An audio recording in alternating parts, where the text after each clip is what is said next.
தன்னை பிறக்கும் என் ஆசிரியர் பெருமக்களுக்கும்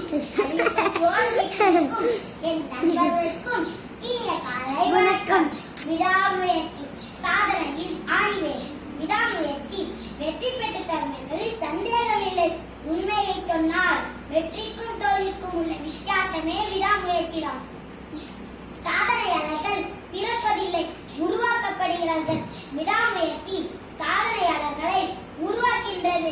தெய்வத்தான் ஆகாதெனினும் முயற்சி தெய்வத்த கூலி தரும் என்று வள்ளுவர் விடாமுயற்சியை விளக்குகின்றார்.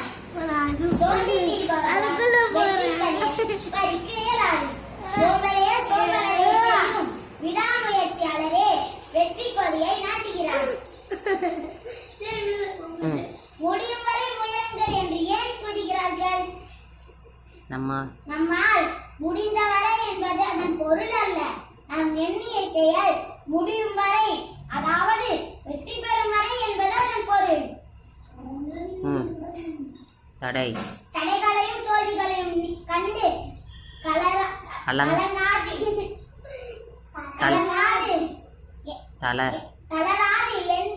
உறுதியோடு எண்ணிய செயலை திண்ணிய உள்ளத்தோடு செய்து முடிப்பதே விடாமுயற்சி.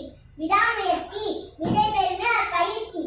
வெற்றியை நோக்கி மேலும் செல்வோம் விடாமுயற்சியுடன். நன்றி, வணக்கம்.